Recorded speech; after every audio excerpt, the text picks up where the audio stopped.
My wife makes fun of me all the time for never doing anything casually. If I'm prepping a dish for dinner for the first time, it has to be incredible. If I've made it 12 times, well, I have to tweak it and make it better. Same thing if I go out to eat. You'll never hear me say, "Ooh, this place looks good, let's try it," without having fully researched it. I'll read reviews, browse photos, gather intel from friends. Recently, I was looking into buying new audio and video equipment, so I read tons of guides and watched tons of videos before making a decision. I love the process, but it took so much time. My wife sometimes asks, "Is it exhausting being you?" Sometimes, yeah, it kind of is. I consider my work ethic to be one of my greatest strengths. It's helped me get to where I am today. It's also helped me understand one of my greatest weaknesses. When I work so hard to get things just right, I sometimes have trouble letting go if something goes wrong. "But I tried so hard" is a kind of catchphrase of mine, and I need to be reminded sometimes what you've done is good enough. Sometimes you need to just move on. So there, I did it. I told you mine. Can you tell me yours now?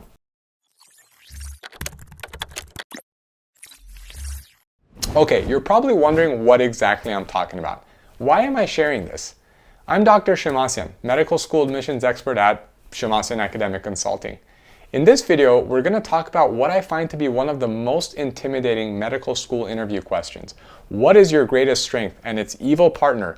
What is your greatest weakness? Let's be honest, not only are these questions tricky, they're also some of the nosiest questions in the interview process. Kind of like starting a conversation by saying, "Well, what's wrong with you?" Or "What's so great about you anyway?" It's easy to get stuck when you're faced with these questions. To be honest, while trying to come up with my own strengths and weaknesses for this video, I struggled. I felt uncomfortable. And it's not because I don't have examples. It's because it's tricky to figure out how to talk about them. What kind of weakness is going to share too much, be too vulnerable? And what kind of strength is going to sound too arrogant? These are the questions that go through our minds when we're trying to answer. So how do you get the actual questions at hand right? Before we dig into the details, I have one ask. Please hit that like button so this advice can reach more people, and subscribe to the channel so you don't miss out on new videos. All right, first, let's talk about what we've all been wondering. Why do adcoms need to know? In other words, why ask these questions in the first place? In normal conversation, it's kind of rude, right? Prying. And in interviews, it almost feels like a trick. After all, you might think, aren't my strengths already demonstrated in my application? Did I forget something? And why on earth should I be expected to talk about what's wrong with me if I'm supposed to be making the best case for myself? On top of that, it can be really tricky to strike a good balance of not seeming arrogant when we go to list our strengths while remembering it's equally important to not sell ourselves short. And to that same extent, how can we talk about a weakness without appearing like a weak candidate overall? Or even worse, how can we talk about a weakness without making it seem like we're avoiding the question altogether and just using the opportunity to talk more sneakily about how great we are? It's important to remember that these questions are meant to get to the bottom of your personality, to get a sense of your resilience, how you handle adversity, how you judge success versus improvement. These questions also measure your capacity for self-reflection and growth. Your interviewer wants to get a sense of who you are and what sets you apart from others. So rather than thinking of the question as an opportunity to brag or as a danger zone where you might convince programs to not admit you, think of this as an opportunity to contextualize who you are. You also want to highlight your ability to both improve yourself and to have an impact on the communities you're a part of, including the community you'll be a part of in medical school. Your answers do not have to relate to medical experiences, although they can. What's crucial, however, is that you try to give an answer that furthers our understanding of who you are and, better yet, why you are the way you are. Now, how do we do that? Be honest and genuine. This sounds obvious, but it's important to remember the value of not just honesty, but authenticity. What this means is you want to sound like yourself. Don't give an answer you think sounds like the right answer. Give an answer that's true. Keep your response organic and personal, not performative. In other words, don't rattle off a list of 20 strengths and a kinda, sorta, half weakness. And definitely don't list strengths and weaknesses you think your interviewer is looking to hear. You want your response to have personality. It's easy to fall into the trap of giving an answer that feels abstract and distant, even if it's honest. How can we avoid this? Never underestimate the power of context, otherwise known as narrative, a story. Contextualizing your answer can help it appear more unique, more personal, more memorable, and it can help make more abstract skills and ideas more concrete. If you want to tell an interviewer about the way your sense of determination is your greatest strength, contextualize this with a brief anecdote or example of when you've put your determination to use. Why not also tell them why you think determination is a crucial skill for a doctor to have?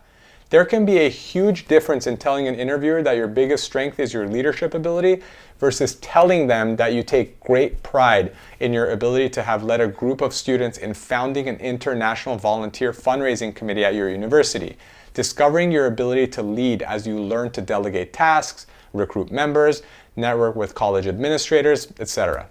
You're reinforcing your strength with an example of how you've been able to put it to use, therefore further supporting why it's a strength while allowing your interviewer to gain some insight into what you're capable of accomplishing. The same thing goes for your greatest weakness. If you're feeling worried about going there, about actually talking about a weakness, frame it in the context of a story about how you want to grow past this weakness, how you're working to address it, why you think it's important to address it. Tell your interviewer about the first time you discovered this as a weakness, for example. Or better yet, phrase it as the first time you discovered this trait as something you wanted to work on and improve. There's a reason most superhero movies have long montages of the protagonist transforming from a normal person to a hero. We like to see how people grow. We don't think of the normal person as weak. We just remember that they are transforming. Yes, you want to be accountable for your own imperfections, but you also don't want to be too hard on yourself. So offering some context can help show your interviewer that you may have a weakness. After all, everyone does, but you've acknowledged it and you're working on it. One thing to remember here is that we're telling short stories. Keep your anecdotes brief and summary based. You're using them strictly to offer more personality, more specificity. If you go into too much detail, however, you can look like you're avoiding the question, or you can actually end up forgetting the question altogether. 1 to 2 sentence stories have a great way of doing the trick. Your interviewer can always ask a follow-up question if they want to know more. For interviews, you don't want to stick to any kind of pre-written script, or you can come across as over-prepared and stiff. However, this is one question that really does help to brainstorm honestly and openly ahead of time. This way, you have a chance to be clear, concise, brutally honest, and then you can take some time to revise that honesty and make sure you're not too brutal. All right, let's play a brainstorming game together to get you started. First, grab a piece of paper, a writing utensil, and a timer of some sort. Then divide your paper into 4 columns: strengths 1, strengths 2, weaknesses 1, and weaknesses 2. Working in the strengths 1 column, set your timer for 30 seconds and list every strength you have that you can think of, no matter how big or small. The only rule is that you must keep your pen moving the entire 30 seconds. When the 30 seconds is up, repeat the process in your weaknesses 1 column. Again, be brutally honest. At this point in the process, don't think about your audience or the fact that you're prepping for an interview at all. In other words, you would not answer, "I'm a slob," as your greatest weakness in your interview. But in this part of the brainstorming process, if this is the first thing that comes to mind, write it down. Again, the key here is to write everything down you can think of, keeping your pen moving the whole time. Next, set your timer for 45 seconds. In your strengths 2 column, describe an experience or narrative anecdote where you put that strength to use. If you can't think of an example for a respective strength, move on. When time is up, move to your weaknesses 2 column. We're going to do something a little different here. Here, I want you to list any connection you can make between the respective weakness you've listed and a positive trait you have that will help you improve that weakness. So, for example, if one of your weaknesses is self-doubt, you might write, "Will use my commitment to lifelong learning to gain confidence by extending my knowledge base while also recognizing the importance of humility in medicine." In other words, you're both looking for examples of how you can take steps to improve your weakness and where there's some good hiding in the bad. Again, if you can't think of anything, move on. As long as you come up with at least one thing, you're doing fine. When the timer's up, disqualify any entries on your list you were not able to extrapolate on in their respective second columns. If you have a few options left in each category, great.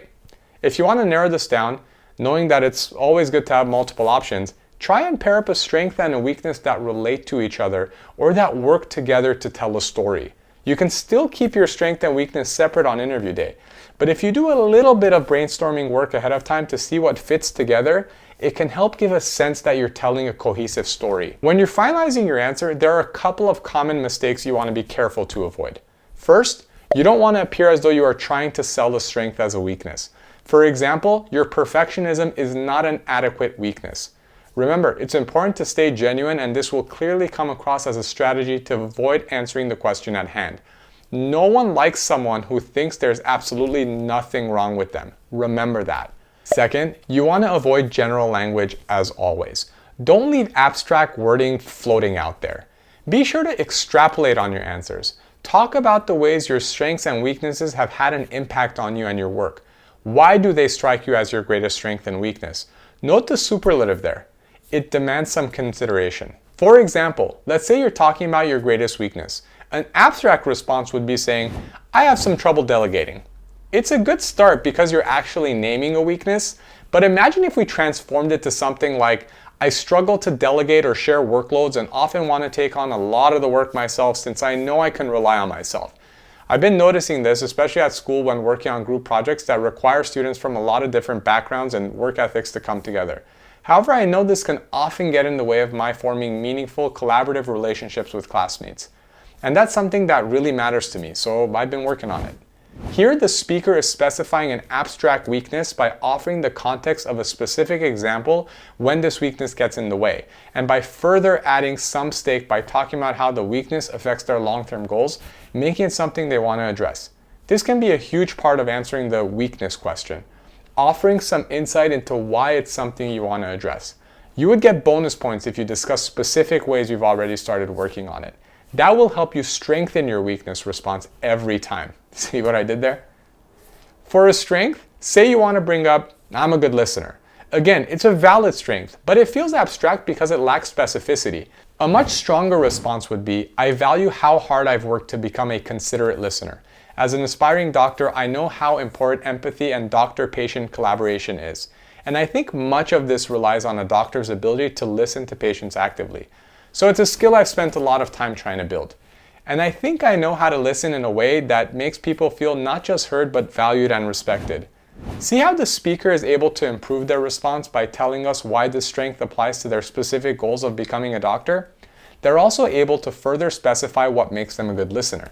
The thing to remember here is that telling us about a strength is not necessarily enough. Tell us why this strength is something that matters to you. The third thing to keep in mind is considering your audience. Yes, you want to be honest. But if you're in a medical school interview, also remember that this isn't the time to pigeonhole yourself by announcing a weakness that clearly conflicts with the values of the program you're interviewing for. If you know this program values collaborative learning, for example, don't talk about your inability to work on a team. And fourth, really consider scale. Don't spend 5 minutes talking about strengths and just 20 seconds talking about weaknesses. And certainly don't spend 5 minutes talking about weaknesses and 20 seconds about strengths. Keep it even. Show your interviewer you equally value both sides of the question and are thinking carefully about every side of who you are as an applicant. The best answers will come across as succinct but specific, honest but confident, accountable and open-ended. We looked at a strong response for a weakness and a strong response for a strength. But what about a strong response that uses a strength to then talk about a weakness?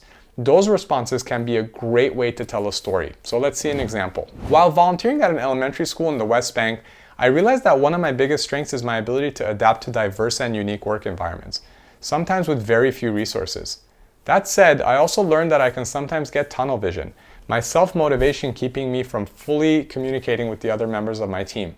I know how important it is to be an active listener and collaborator, and this is really important to me, so it's something I want to work on. Here, the student is supporting their strength and their weakness with a brief narrative anecdote, so it feels less abstract.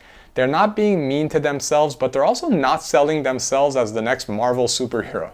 They're surrounding their weakness with some other positive strengths like their self-motivation, but they're also staying honest and citing a real weakness. And they're softening it all by demonstrating they know why this is a weakness and reaffirming it's something they want to get better at. At the end of the day, when faced with this question, feel free to take the world's fastest second to internally rant about why it's the world's worst question. But then acknowledge it's an opportunity too. Keep it honest and tell a story. That's the takeaway to always anchor to. All right, we'll wrap up with that. Please make sure to like the video and subscribe for more content about the admissions process. I'd also love to hear from you. Share your biggest strength or weakness in the comments section below. Let's get some practice and talk through them together. See you next time.